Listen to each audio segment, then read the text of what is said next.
for whatever reason, it's the nostalgic part to me is like there's two different characters. There's like Arnold that I grew up with, and then there's the post-governator Arnold. And it's not saying that I dislike who Arnold is. I mean, he's a legend, right? So, I saw the new documentary about him on Netflix, the three-part documentary and all that kind of stuff. And I appreciate his hard work over all these years. It's just that for me, I'm trying to bring to life like that part of my childhood.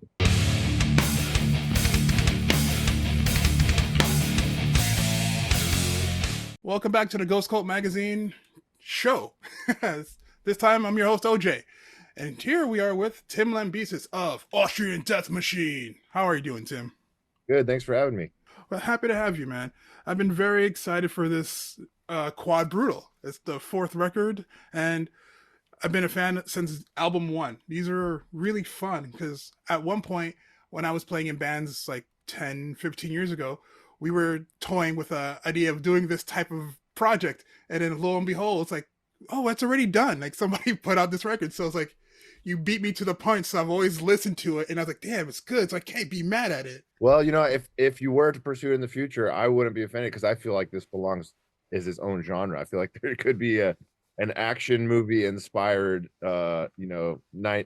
80s, 90s. I don't know. I have that sense of nostalgia because I grew up watching all this stuff, so that's where it came from for me. Yeah, I was like, oh, like maybe we'll hit Stallone next. Stallone has a bunch of good movies. I recently found out, and I mean very recently, as in like a week ago, found out about a band called Coffin Feeder. That's like very extreme oriented, sort of like Austrian Death Machine, but they have some songs about like RoboCop and some Stallone inspired stuff. So maybe it'll slowly become a genre. Yeah, I believe there was, I can't remember the name. I think one of these Boston bands, one of these Boston hardcore bands, I think they did the whole record on Tom Cruise. Oh, there you go. Oh, yeah. Bleed something. Bury Your Dead did a bunch of yes. crossover stuff. Yeah. It was like a little more subtle though. So I feel like because this, if you didn't know, then you might not like it wasn't like cartoony or anything. It was like the song still sounded serious and heavy. So as a note to those guys, because I know them, or do something like that again, be less subtle. We'll see if they ever do anything. I know they've had their own issues over there, but you never know. Everybody comes back at some point. So I gotta say, like loving the new record, heard it a bunch. I was a little disappointed because I was kind of hoping to hear what you thought, your versions of his later day movies like Last Stand or Sabotage, but I just realized you just kind of stuck more to the pre-Governor movies. Yeah, for whatever reason, it's the nostalgic part to me is like this. There's two different characters. There's like Arnold that I grew up with, and then there's the post-governator Arnold. And it's not saying that I dislike who Arnold is. I mean, he's a legend, right? So, I saw the new documentary about him on Netflix, the three-part documentary and all that kind of stuff. And I appreciate his hard work over all these years. It's just that for me, I'm trying to bring to life like that part of my childhood. I get that. But the part of me was just like, oh man, I wonder what he would do with Sabotage, because that was a good movie. I enjoyed that movie a lot. It's not as crazy over the top like the older ones, but this was just a cool, this is a little bit darker in certain spots. Yeah, for sure. And I think with the darker ones, like it's just because there's this like slightly cheesy thing where he does the one-liners and like they know it's going to be cheesy and he just does it anyway, and then I feel like the darker, more serious the movie is, the less likely that there's going to be that recognizable line, or even if there is a great line like that, the fans wouldn't recognize it. So it's like a really tough, puts me in a tough spot where some of the stuff I really enjoy, I just can't pull content from. I get you on that one. I get you. I'm sure you've checked out his new book, Be Useful, by now. I haven't actually read it or anything. I just watched not just, but I recently watched the Netflix documentary, and then, which is crazy, in his late 70s, he's acting in that TV show Fubar. I don't know if you saw that. Yes, I saw part of it. I haven't finished it yet. That's interesting to me because like I sometimes forget that my dad and Arnold are like the same age. My dad's actually in great health, by the way, but it's just like, man, like he can sincerely play like an active, government agent at his age, and nobody thinks twice about it. That's pretty wild. Yeah, I think the key to everything is just stay, just maintaining. It's like a car. We're like, our bodies are like cars, and it's like you just gotta make sure that check engine light comes on. You gotta go take care of it right away. And it's like just basic maintenance. You can keep your body. Like I work in production, so like it's always lifting. Like I'm a little bit older than some people in my crew, but I'm like, oh wow, your knees are still good. Yeah, you know, like just people just be able to bend down and pick something up without grunting. Yeah. You know, it's like take care of your back and take care of your knees. Those are the best two things you could do for anything. Well, as naturally, I like am interested in the fitness stuff as relates to Arnold, but then just for my own personal health. And a lot of the recent studies, these are guys saying that the most important time in your life actually to do resistance training is after 60, which is crazy because when I was a kid, when people retired, they just like they retired, they just went home, they stopped being physical.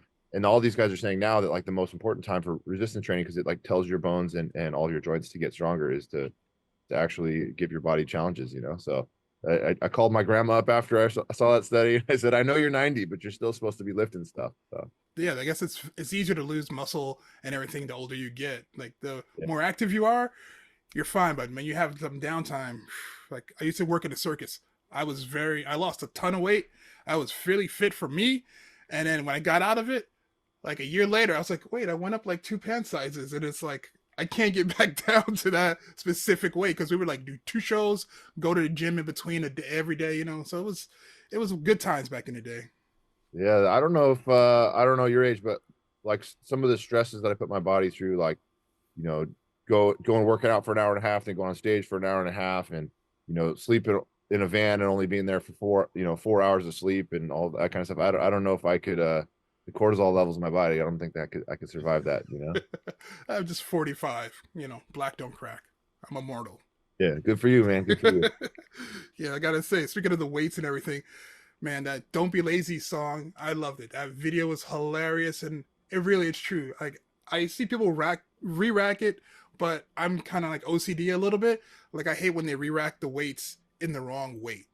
Oh yeah, I It's know like just put a 25s with the 30s with the 30s. Don't have me going over here. I hate that crisscrossing stuff.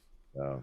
If it's Like a big guy, like an actual big guy in the gym, I don't feel uncomfortable going up to the guy and being like, "Hey, man, like somebody much weaker than you is going to use this next. Like you're you're being really selfish right now. You know what I mean? I'll just call him out because he's kind of the jerk if he comes at me weird. But like sometimes I can't go tell people to re-rack their weights because like if I'm the big guy in the gym and I don't necessarily people don't know me, they don't think I'm friendly. I'm very friendly. But I go up to somebody and I'm, hey man, you need to re-rack your weights. And he thinks like I'm confrontational or mean or something. You know what I mean? So it's kind of a weird situation, but I do know that as general etiquette, I've literally seen like grandma like age people go and try to use a machine after some big bodybuilder and just struggling to unrack those weights before they can even start their workout, and it like makes me sad. yeah, I get that.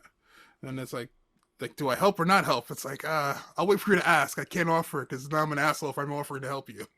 That's a weird world we live in. If I did there was a like normal age female like in her 30s and there was a bunch of weight left and I said, hey, you want me to help you unrack that? And she like looked at me like, what are you sexist, like you don't think I can handle this? And I was like, okay, sorry. And so sometimes you just get yourself in trouble just trying to be nice. Yeah. So let me start off with the music videos, man. I was like, Mason Wright did a hell of a job with your videos, man. Like, what made you want to work with him, basically for almost all these videos? Well, I think it's like a pretty well-known secret at this point that shooting like 2 or 3 videos back to back is always going to be more financially responsible than like spread it out over multiple weekends and all the travel involved. But with Austrian Death Machine, the guys all come from different places. So yeah, I just wanted to get everybody in one city for one weekend and just knock them out. And Mason had all the resources to do that. And on top of that, like we can't argue with it with like the work that he's done. He's shown us some incredible stuff from his previous projects. And so we just put our trust in him, and he did pretty diverse like outcome of videos. Yeah, I thought they all were enjoyable. And one just dropped yesterday, which name I'm like totally forgetting right now. Oh yeah, no, yeah. Judgment Day was a funny one because we we literally ran out of money. We literally spent our budget on all these different things, and we didn't technically have a budget for one more video. And I went to Mason. I said, hey, dude, like I know that we spent all of our money, but like we're all here. Like, and I got this idea. I just want to keep marching forward no matter what happens behind me. And then you throw whatever you want on that green screen and just make it look like the craziest like end of the world experience. So it's the actual shooting part took us like 2 hours, because we all just like march. I said the theme is we're just marching forward no matter what happens. We're just going to keep pushing forward, you know. And so it was fun. I actually didn't see the final edit of that video until hours before it went onto YouTube. Like your march was great. Your, I loved it. Yeah. It was hilarious. I can't lie. It was, it reminded, it still reminded me of the earlier albums. It still had the same like level of sense of humor. It's like it's serious, but it's not serious. But you know, in a certain way, like just tone wise, like it sounds more adulter. But you know, like it sounds fun, but like it's an older person's humor versus a younger person's humor. I guess is the right way to say it. Well, I think part of it is that musically speaking, like, you know, I'm not saying that I'm some genius by any means, but I've learned a little more complexities over the years just naturally playing music for so long, right? And so as the music itself feels a little bit more mature, then it's harder to like be so blatantly slapstick about the humor all the time because it's like, well, the music sounds like super heavy and serious, but then we're trying to have fun here. And so I feel like that combination for me creates like a cool little like push and pull. It's like it's still thrashy. Like I enjoy like the thrashy fun part. It seems a little, I don't want to say like deathcore, but it's got some really, you're brutal. This record gets heavy, you know, because I was a big fan of Triple Brutal. Like to me sonically, Triple Brutal for that year and probably for a good couple years later, that was like my favorite. That was my favorite mixed record. I was like the bass on that record, just alone. It was like, ooh, this is just that just to me that's a sonic masterpiece. One of my top mixed records. Period. Yeah, And you know, you're very good. You're very good at like, and you did a lot of the recordings and the engineering, and that's really impressive. What made you decide to take on that role? well, part of like the like solo project mentality behind Austrian Death Machine is just like, hey, the less people I have involved, the easier it is to just if I have an idea to just execute it from start to finish and not have this, you know, big, you know, all this red tape to get through, right? Like extra band members and managers and you know all these types of like record labels. I only work with a record label that's like, hey, you can do what you want to do. And so anyway, having a hand in the production sort of gives me the maximum amount of freedom. But it's funny you mentioned the triple brutal bass, the bass guitar in particular. I actually, with all the modern technologies, I kind of want to go back and like profile that and because I have all the original sessions and stuff.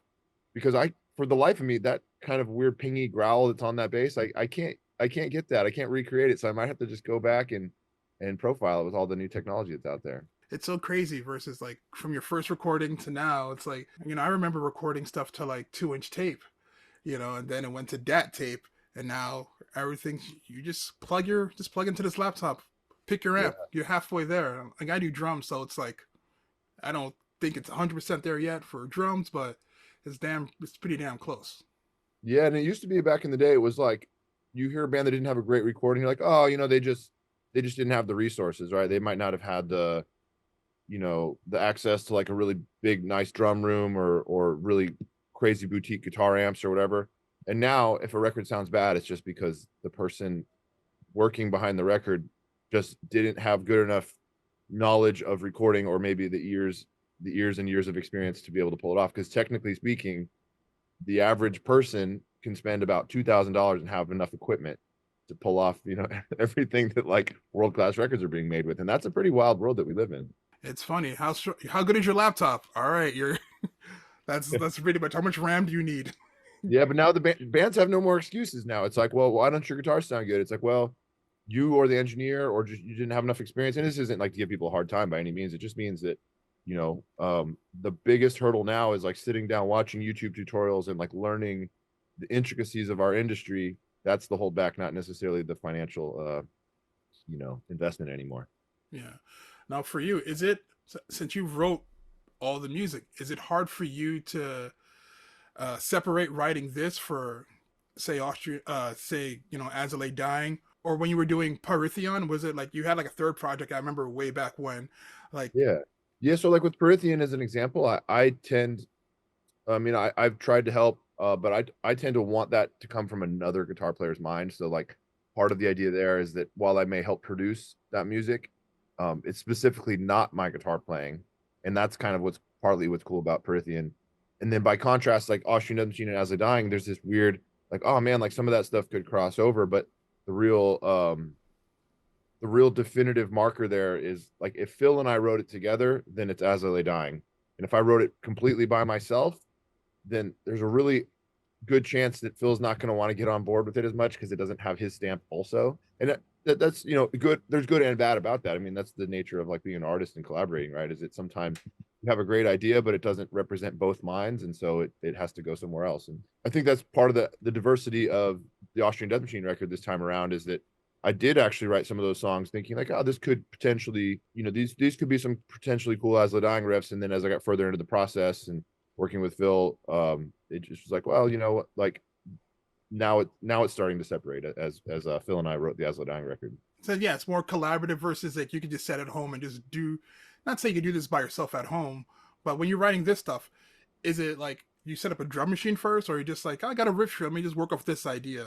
Well, I know because like yourself as a drummer, so I have some friends that are incredible drummers, and I say, okay, I'm going to program the drums how I feel the general energy is, where the snare count would be, where the like most important accents, or maybe like some of the transitions, like how I picture the transition. But by no means do I feel like I have mastered the drum kit the way, because for me, like I don't think about like right and left hand crossover. So sometimes it'll be like, it's literally impossible. Like, how could you get your right hand here while you're left, so I'll do some weird stuff, but it's like, I don't have to worry about that because Brandon, who's playing with me now in Austrian Death Machine, this is the first record where I like didn't finish everything. I purposefully like left it 90% there and sent it to him and had him then go and replay it all, and he played it the way that he would play it. And so it's weird, like conceptually it's my drums, but the actual execution is a real drummer. Yeah, a lot of guitarists forget that, hey, somebody's got to play that. It may sound good on like slow it down a little bit, or just it's like, this isn't getting into the prog world. Like you're doing too much here. You Yeah, need the to good step thing back. with Brandon is he came from that deathcore background where he got really into like the technical super fast stuff for a while, like You could hear it. the crazy gravity blasts, and he loves going fast with his feet, and he worked his butt off to be able to get his double kicks up to like 280 BPM at 16th notes. And it's like, well, he works really hard to do that, so I got to write some songs now that where he gets to show off. And then of course he's got to go play it live, so he's got to make sure that he's not doing something on the record that he can't do live. So it really created a cool push and pull of like a challenge. And most of the time Brandon was, his criticisms of my writing were actually like, I want it to be more difficult than that. Like, I want it to be more difficult than the way you programmed it, because that's boring for me, so I'm accommodating sort of like a speed demon, so to speak, in terms of like his personal interest in playing drums. Like I programmed like some songs for myself, and it's like, all right, cool. It's like I program like a step above my current ability. It's like, all right, let me just play a little bit, because if I make it too easy, you're too, it's too easy. It's just not a challenge. But you're definitely right. So it's like, let me put a little something in here that I normally wouldn't do, and it's like, now I gotta learn how to play this part. Yeah, It keeps it exciting in that sense. the best way I can relate is I always, I do this in As the Dying, I do this in Austrian Death Machine. I always, not the entire riff or anything, but I'll add little tail ends or little things that are above my playing level. And the benefit for me though is that like in the end, another musician's got that problem. Whereas like say you write one of your own drum parts and it's a little bit beyond like your ability, and then you have to just rise to the challenge. Well, like in my case, like I'll go in and I'll write a guitar riff and I'll punch in these crazy tail ends that I could barely play at all, but I don't have to go on stage and play them live. So it's like I'm making it somebody else's problem, and then the guitar player is like hating me, saying, "Dude, like like I have to spend like 3 months rehearsing these songs because you made them like so difficult." So Yeah, I gotta say, this record, just overall, this record, it was more melodic than I was expecting it to be. I was like, it's interesting, but I think when you listen to the record as a whole, this at least my takeaway is that in one sense it's like more melodic than it's ever been. In the other sense, because there's like some of those like death corey, death metal-y influences, it's also the heaviest it's ever been at the same time.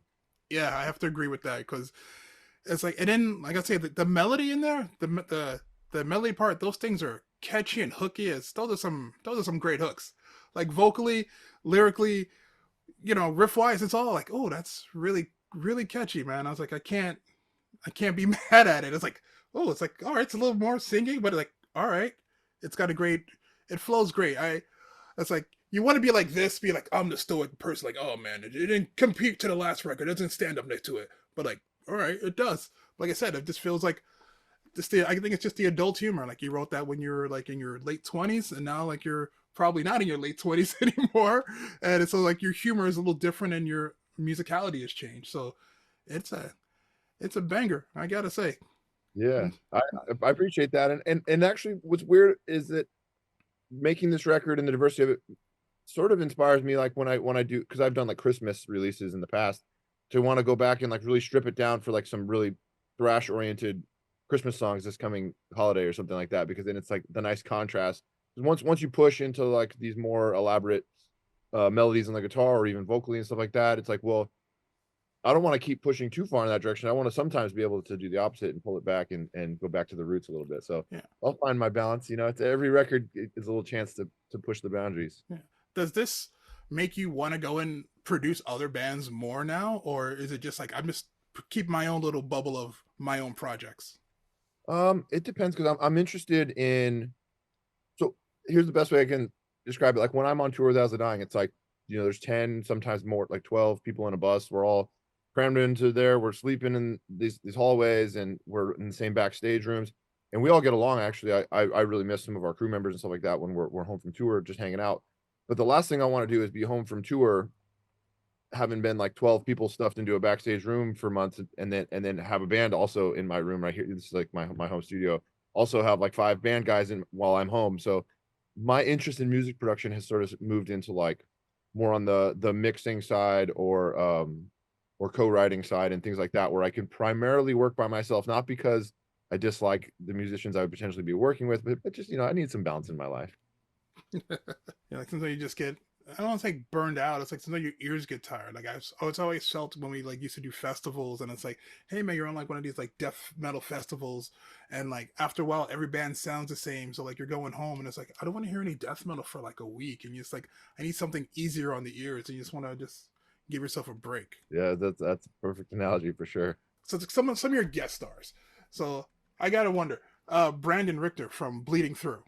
Yes. Did he just play guitar on that song, or I know he was also a drummer. He is also a drummer. Was he just guitar or and drum or just one? Yeah, no, he did the guitar solo on that song, and what's interesting about that is Brandon and I met, when he started playing Bleeding Through. Brandon, the singer, Bleeding Through, and I have been friends for forever.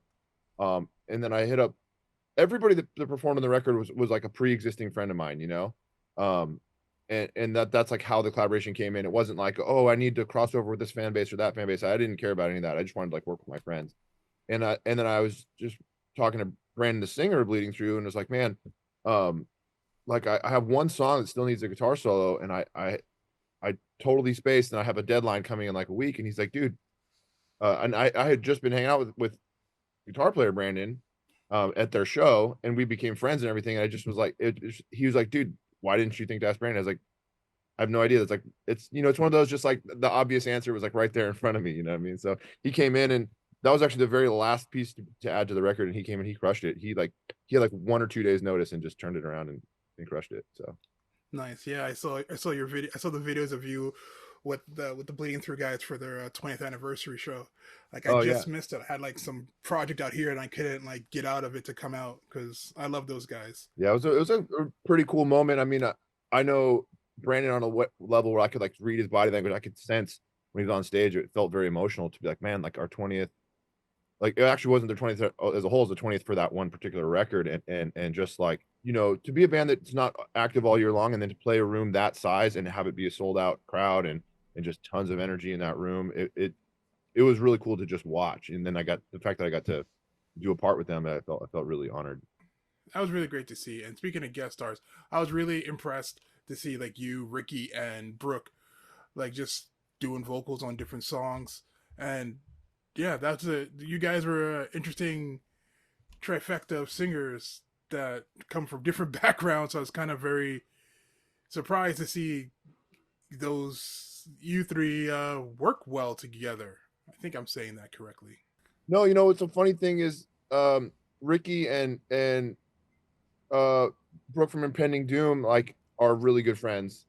And those guys are probably the most opposite, because with Impending Doom, I mean, their lyrical themes are still heavily rooted in like relatively conservative view of Christianity, and Ricky's very, very anti-religious. And you know, you take somebody like me, it's like, well, yeah, it's weird for Ricky and I to be friends also, but like that's even weirder because they're so pushed to those ends of the spectrum. And it's like, well, dude, like they disagree on something that, yeah, that may be very fundamentally important to their lives, but it's not the entirety of what, you know, develops the human experience and love and compassion and, you know, music and all these other things that are people from differing point of views can really like come together on. And so, you know, I think that if I were to say like a worldview difference makes it to where I can't be friends with somebody, you know, I would imagine that I would have a very small window of friends in the music industry because there are so many different worldviews in the music industry. Agreed.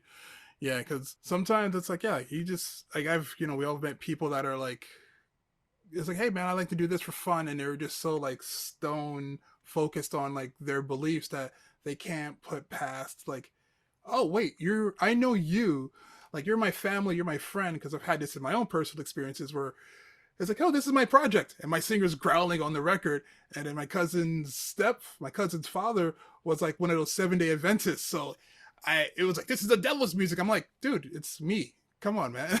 It's like, no, no, no, no. And it was like it turned into a whole big blow up when we were younger. It's all better now, but I just remember stuff like that always kind of, clicks around in there sometimes.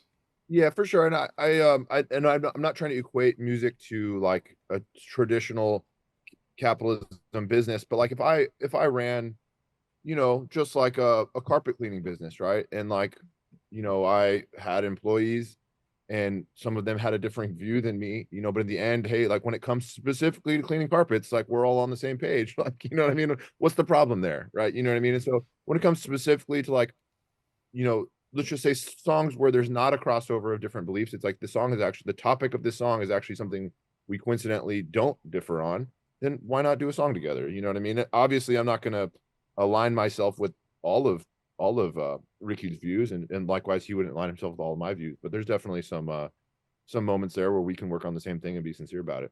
Cool, cool. When it comes to what's the part? Shoot. God damn, I spaced out for a second. Where is it?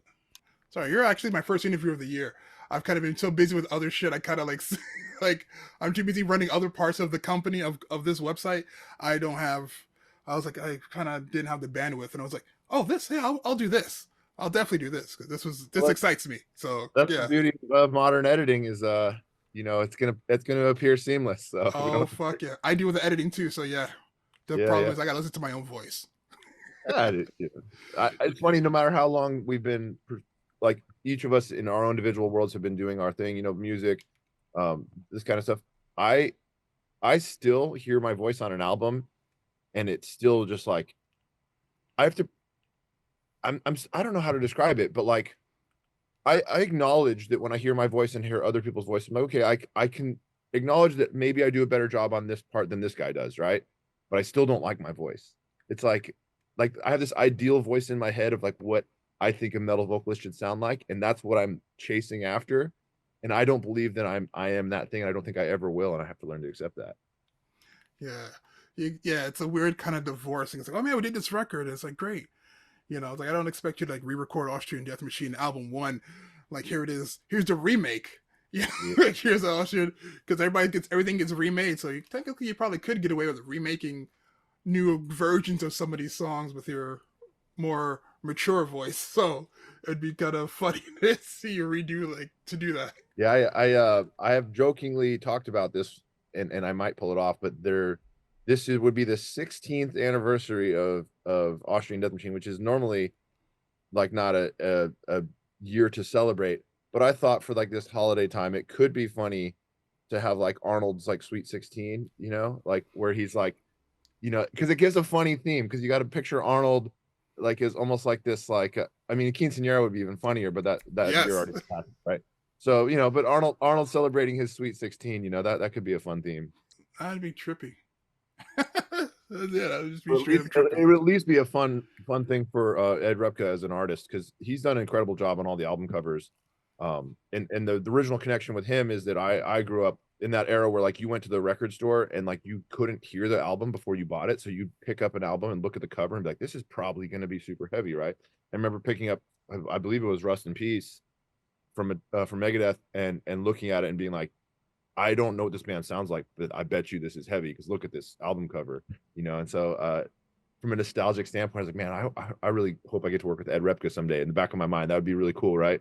And I finally do, so that's really an honor for me. What kind of notes do you give him for these kind of covers? Do you say or you say here's the title, Run Wild, or do you have No, direction? I actually so the first one was a little bit more loose because I just said, you know, hey, I want Arnold on the cover with looking like, you know, he saved the day but also destroyed the world, like, you know, like in all his action movies where it's like, you know, the big joke is like, you know, you got this detective in the action movie and he's tracking down this guy who, like, you know, robbed a bank or whatever, and he blows up like 12 buildings trying to catch this guy, and it's like, well, obviously you just spent more money catching this guy than this guy actually even stole. And I think that's kind of like the irony and hilariousness of some of those like early action movies. And so I just said, you know, I want Arnold to look like he saved the day but then like also, you know, ruin the whole city in the process, right? And that was kind of the original album artwork, and then each one after that I would give him like a little bit of a direction. And specifically with this one, I said, because it's called Quad Brutal, I want the emphasis to be on his leg muscles.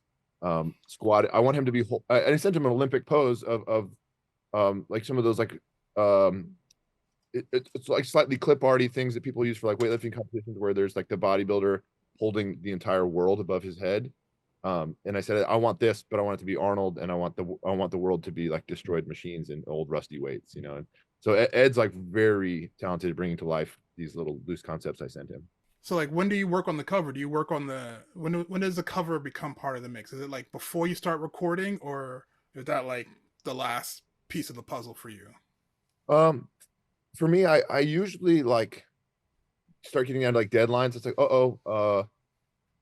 I'm gonna start mixing soon. Oh, I better get the album cover together, you know. And so that's usually about like when I do it. But if I can do it earlier, I prefer, because for As I Lay Dying, for Austrian Death Machine, for almost every record that, even if I've been a part of a friend's record helping produce, the record ends up being done and the label's like, oh well, we can't release it because we don't have the artwork yet, you know. And it's like that's always the thing that holds it back. So I try to be a little proactive about it. Should we expect an Austrian Death Machine tour or any shows this year? I just actually, interestingly enough, announced this morning. This doesn't affect us necessarily, but the first ever European tour for Austrian Death Machine, and now I'm working with our agent holds for the US version of that same tour. And while I've done a few Austrian Death Machine shows in the past, I've never really done a traditional tour. So I'm using the European tour I announced this morning as like a template of like what I'm trying to do, and then I'm gonna apply that to the US. Hopefully, this coming fall, more realistically, because I'm trying to find gaps between the As I Lay Dying touring schedule. Yeah, I'm hopefully it happens, and I'd love to catch this in New York, or I'll hop on a plane and come to San Diego and check it out.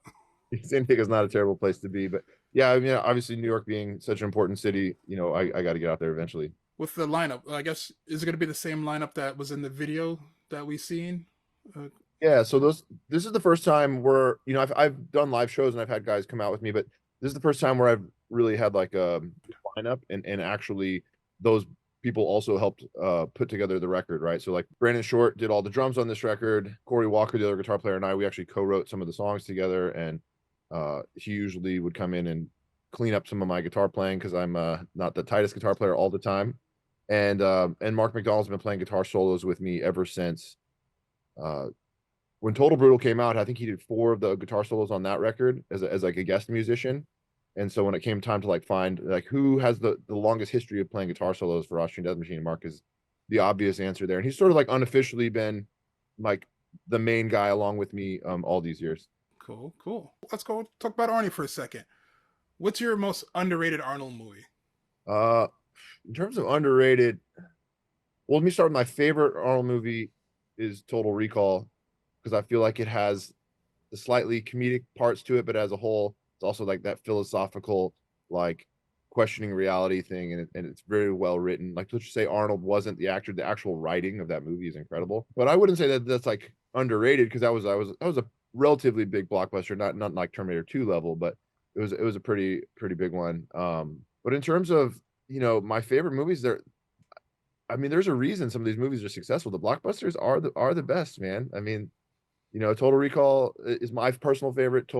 Terminator 2, I think, is the most commercially successful, and it's the one that stands the test of time. In terms of deep cuts, I think that outside of the bodybuilding community, Pumping Iron is still like an relatively unheard of movie, So within the bodybuilding community, there's tons of jokes around how ridiculous he says some things. Some things are like unrepeatable that he says in that movie, right? You know what I mean? So I think that's probably the ultimate deep cut. Yeah, it was fine for the time, but Yeah. Yeah. yeah, Yeah, exactly. I will say like I don't know, I have a real soft spot for like Eraser. I have a soft spot for that movie. But yeah, Yeah. it's like, and I also have like this mastermind idea for a real Terminator 3, which basically turns everything into a big loop. Because the way I just see like Terminator works, 1 and 2 work so well, and I feel like the third, I feel like it needs to be just loop back into itself. I think it should just be a continuous loop for it to like make sense for anybody. Well, so this was what's very interesting about it is that the most recent Terminator, and I am having a brain fart on the exact name of it. Dark Fate. Dark Fate. So if you were to ask James Cameron, his personal belief is that it goes Terminator, Terminator 2, and then Dark Fate, and that none of those other ones exist in the James Cameron like canon, I guess you'd call it. And I think what's interesting about that is that the ones in between were so poorly reviewed at times that the fan base sort of like trailed off. And like by the time he did Dark Fate, he said, "Well, Dark Fate was a good, and in terms of like critical reviews, it was much better than the previous two." But the fan base had like trailed off so much that it didn't have enough momentum. So he said, "Well, unfortunately, I'm not going to do another one because there's not enough interest out there." But he would have kept going with that Terminator, Terminator 2, Dark Fate, and that storyline would have continued had there been enough interest. Yeah. Too, that's a shame though. But I gotta say, some of the, if you were looking at some of the comic books they've done of those, like Dark Horse had some comic books back in like the '90s and early 2000s, and hell, even a Terminator versus RoboCop comic. Those Yeah. are those are actually really fun. Yeah, So this, I mean, speaking of comic books, like Ed Repka has that. If there was ever going to be an Arnold related comic book, I mean, Ed Repka is the perfect artist for that. His stuff is just like so iconic. I mean, you could see a piece of art and just know, you his if anybody ever looks this up, you look up Ed Repka, and he's done almost exclusively like thrash metal bands for the last like 30 plus years, and they all look like they belong in comic books. I'll have to double check. Like I know who you're talking about. I've seen his work. Like yeah, you said Megadeth. Oh yeah. I was like now I'm just like, what else has he done? My brain just kind of, I was like, oh yeah, I remember his Vic Rattleheads. I was like, that is pretty one of them. That's one. It's a very iconic cover. People think of metal covers, and it's colorful too. And that's to me like I love like the gray covers are great and all, but like covers like this one and his other ones, it's like color catches your eye. You're like, oh okay, like you've picked great cover design, even though it's all paintings. They're just oh, if you're like thumbing through records or looking at, you're just scrolling through covers and it's like, oh wait a minute, the colors definitely catch your eye. It's very eye catching. Is that the right Yeah, word? I know he did one of the Municipal Waste album covers, and that to me is so fitting because they're like that retro-y thrash throwback kind of thing. And so whenever he does like a newer band's album cover, I'm like, oh, okay, this band is gonna appeal to my nostalgic like 13, 14-year-old self, because I feel like people don't work with him unless they really are like sort of following those like thrash metal roots, and just keeping that cool theme going. I get you on that. So we got this record getting ready to drop, and now you have like you have As I Lay Dying also later on this year. I'm sure, like you said, touring schedules and everything. Is it hard to like juggle two bands now that you're back in full force with both? Well, so it is, but it doesn't become stressful because I don't like need to do the Austrian Death Machine stuff to make a living per se. I do it when I want to do it, and it's going to be fun. And so I don't have like force anything to work out. It's not like I get this uh requirement from the record label saying unless you tour 100 days a year, we're going to drop the band or something like that. I've let them know, and everybody that I've worked with, I said, my goal is to do a couple weeks in Europe, a couple weeks in the US, and then feel that out and see what happens in the aftermath of that. If there's momentum going, and there's more interest, like let's book more. But Aslan, you know, for practical reasons, is always going to remain the priority. And from a passion standpoint, you know, it's like I love having this outlet with Austrian Death Machine, but with the Aslan Dying stuff, it's truly this unique passion I've had ever since I was like 19 years old. Well, we are doing an Aslan Dying tour in July into August, and we definitely are going to be in New York. Okay, cool. I'm guessing Monday or Tuesday. That'll probably get announced. Yeah, it was supposed to be announced this week, but we had, speaking of art, I know we talked about this earlier. Artwork is always the holdup, so we were just waiting on some artwork issues. A few more I just want to like get to you, and before I let you have the rest of your night back, I really appreciate your time, man. You've been very fun. You've been very fun to like chat with about all this stuff, man. And I appreciate it. So, No problem at uh, all. are we gonna say Perithian? Is that pretty much put to bed, or is there a possibility for that to come back at some point?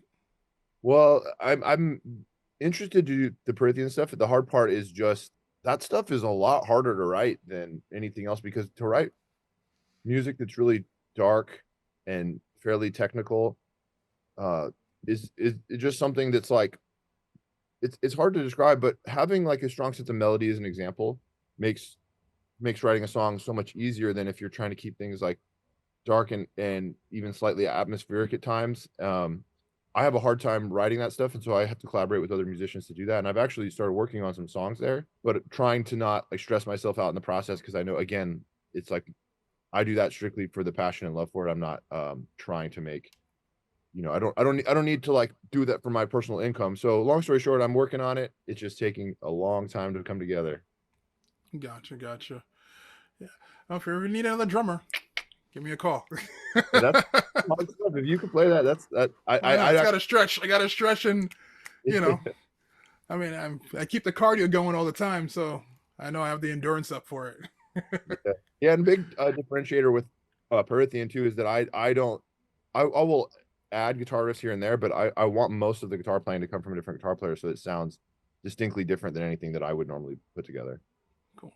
Now, for I guess onto writing, do you are you one of those guys that like writes all the time? Like I'm writing on the road, I'm right at home, or it's like they're just I'm taking off. I'm not writing anything for like a month, and then just I got an idea. Yeah, it's funny because I'm one of those kind of people where I primarily pick up a guitar for the purpose of songwriting. Not like a normal guitar player that sits and practices like for a couple hours every day, which of course would make me a better player. But I think almost strictly in terms of songwriting when I think of the guitar. So I'll go like an entire month where I won't even touch my guitar because I'm just so busy with whatever's going on in life. And then I'll start like thinking this idea or humming this. I'll be driving and I'll be humming to myself like this guitar riff, and that's usually how the song starts. And when I finally do pick up my guitar, say I haven't touched it in a month, I'll pick it up and write an entire song in one night. And my wife always talks about it as an example. She's like, it blows my mind because you put together this extraordinarily complex song that's like really well thought through, but you wrote the whole thing in your head while you were driving, and you know you basically just translated what was in your head onto the guitar when you got home, you know, from running your errands or whatever. And I say, I know it sounds bizarre, but that's how I have to do it. I have to wait until the idea is in here, and then somehow like try to translate that. Or I've made myself funny voice notes where I'm like, you know, like whatever into my phone. It's the funniest thing you've ever heard. And then I'll show my wife when I'm done, and she's like, "Wow, that's crazy," because that's exactly what that song is, just like really well produced. Speaking of your wife, Dany, she did a wonderful job on what song was that one again? Well, Oh, she actually did four, but she did the single that you probably have with the already video, heard. yeah. I've heard the Yeah, whole record. I've heard the whole record, but I'm just looking at the video, and I was like, oh, when I was reading the notes I was reading the notes, and I was like, Dany, I was like, is this like his brother? Because like I didn't think, like, is it a cousin? I didn't like yeah, click. I forgot that you remarried. And I was like, oh, okay. I thought that was yeah. a fun thing. She did a great job. Yeah, Dany being a guy, potentially being a guy's name, also, that totally makes sense. But yeah, she, the Destroy the Machines is the video that came out, like the early one, and I think that one was really interesting to me because it's like the song is so aggressive that it's like the perfect introduction, because it's like you have this. Well, of course I'm biased, she's my wife, but you have this very beautiful woman, but this like menacing voice, and it's like, well, I want like her to be featured on one of the heaviest songs on the album, so people like they're not thinking to myself like, oh, I just had her on there because she's really pretty. No, I had her on there because like her voice is incredible. You know what I mean? So I think she did an incredible job. Yeah. Does she have another band, or she just was just a thing she did for you? So she's actually in the process of putting together her debut EP right now.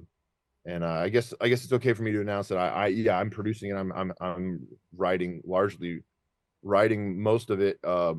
And it's, like with any debut, she doesn't have like a deadline because it's not like the follow up, and there's no pressure from the label. So she's gonna release it as soon as she feels really confident in it. But I can tell you that that's like a force to be reckoned with when she's ready to go. Great. I look forward to hearing that at some point.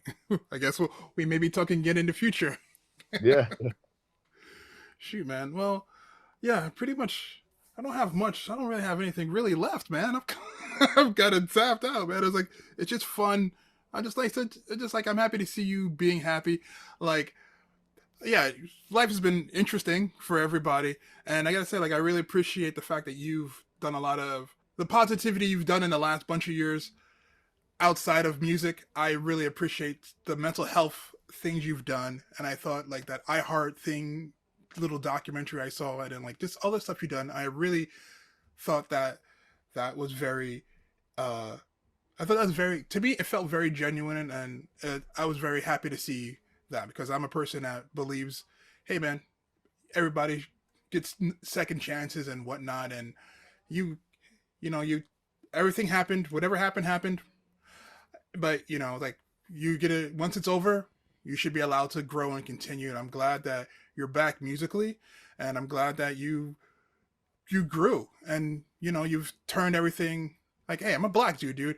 I've seen people get in trouble for shit, and they're done for life. And it's like I like to see people like I believe in forgiveness and I believe in second chances, and I think I think you've earned one, and I'm just a big supporter of what you do, man. I'm very happy for you. Thanks, man. I know there's like differing opinions out there, and one of the things I had to come to grips with is that some people will believe that second chance for people that are sincere should be a possibility, and other people won't.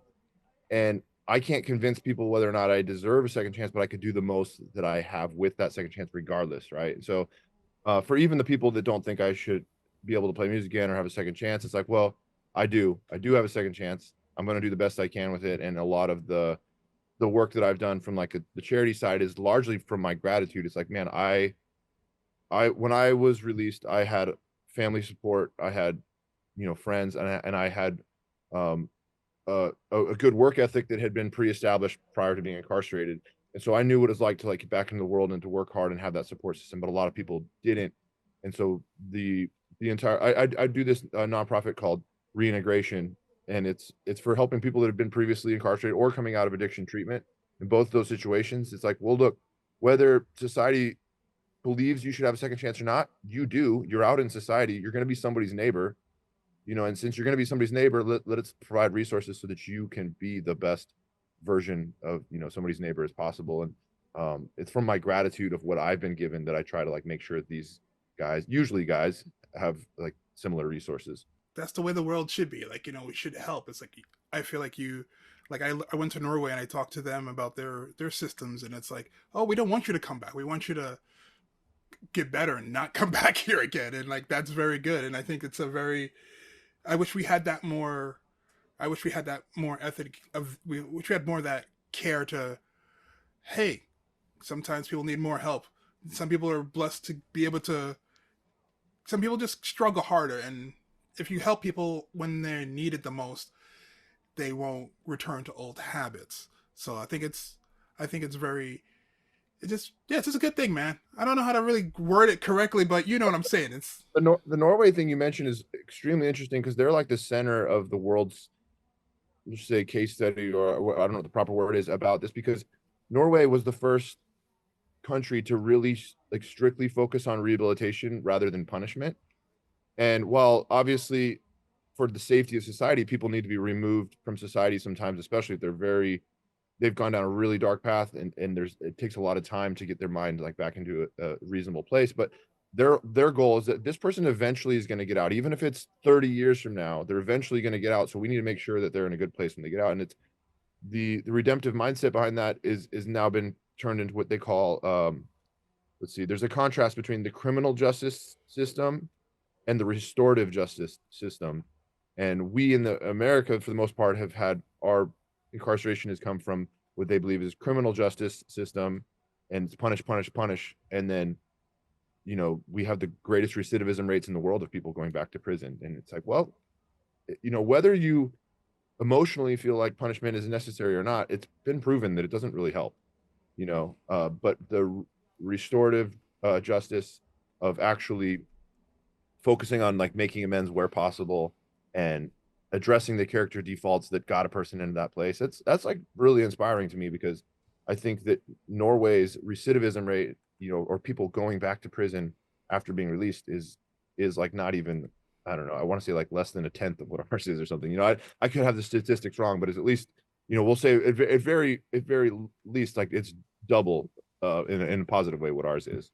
Yeah, and I was blown away there. I went there for like one of the festivals, and I was like, oh yeah, and he kind of took us around, did a little tour guide thing with us, and I was talked to him about like some of those musicians over there, like Faust and all those guys, and it was like, oh, and they told me about him, and I was like, damn, that's like over here he'd be like more of a pariah, and I was like, okay, it's like, yeah, 21 years is like that's all you get at the max, but you could always re-up. They'll always re-up you, but it was just wow, like and he goes around doing the same kind of stuff too. I was like, he was very, like, hey, I was stupid, I did something, you know, I really find that really positive. It's like, yeah, just like I like to find the positivity in all these metalheads, man. It's like, it's like we're metal. People always have a bad stigma on us anyway, and it's nice to see, for whatever reasons, people able to like show you like, foundations like yours. What's the name of your foundation again? It's called Reintegration. There was an existing nonprofit organization called Vantage Point. It's out here in San Diego that helped people with, I guess we'll call it traditional disabilities, like they're more obvious, like if a person was blind or like couldn't walk within it permanently in a wheelchair or something like that. It's helping them get meaningful employment. And we talked to the lady who was running that organization, and we said, hey, there are some people that come out of addiction treatment, as an example, that still have mental health crossover issues, or even just the addiction itself to still be worked through, and at least temporarily, that's a temporary disability. And people coming out of post incarceration, whether it be PTSD or just the anxiety of integrating back in regular society, these are some very important and often overlooked, whether it's temporary or permanent disabilities. Like how can we partner together and help get them resources? And so what the cool part about that is, because we partnered with an existing nonprofit, I don't have to go out there and like try to fundraise and be, please give me your money. Like, I don't care at all about, I don't create awareness of it to like tell people I want their money or fundraising. I'm creating awareness because I want people that have been through these circumstances to know like there are great resources for them. And if somebody like me who was released, to have a family and parents and a brother and all kinds of people that were there to help me, that's the type of support the average person needs in order to like truly make a change in their life. And so if you don't have that, if people that out there that don't have this, that's a lot of people that have been incarcerated, that organizations like mine, and if not mine, are there, and we definitely want to help however we can. Yeah, I will reach out to your PR and get all this information so I can have it for the description, because to me that's very important. This kind of things like that are extremely important in this world. Yeah, but anyway, I just want to. Well, I think think that this is a good place to wrap it up, man. It's like I'm enjoying this. I could keep doing this for like another hour with you, because this is just, this is great, man. This is fun. Well, I'm glad you're getting back to the interviews for the year. The 2024 is off to a start, and you had to get the ball rolling with something. And I'm glad to be the guy that you gave it a shot with. Hey, man. Like I said, like say your music, just for me personally, it's like it just something me and my son bonded over. It's like I liked it already, and he thought it was he enjoyed it. He loved the movies too, so it was something like me and my son were able to like really enjoy together. And I was like, oh yeah. And I got a photo somewhere, like he's like 8 years old, and we're just like, and we met you, and you were more clean cut. And, Yeah. Sure. It's like it's really nice to like, oh yeah, now he's 21, and he's like, oh snap, you're talking to him. That's cool, man. Yeah. Well, I'm glad your son can have some history with music together too. That's cool. Yeah, we just wish he played more music, but that's my fault for like dropping the ball on that part. But it's not too late. Anyway, Tim, it's been a pleasure, man. Quad Brutal comes out this Friday, February 23rd, on Napalm Records now. Crazy. How's Napalm treating you? Good. Very coincidentally, or maybe not coincidentally, is the fact that they're an Austrian based label. So I feel like, Arnold being originally Austrian, of course, like it's just like a perfect fit. Awesome. Good, man. They're a good label too. We do a lot of stuff with those guys and gals. Yeah. Anyway, Yeah. man. I hope you enjoy the rest of your day, man. Thank you very much for your time. It's been a pleasure chatting with you. Yeah. Thanks for having me. Have a good night.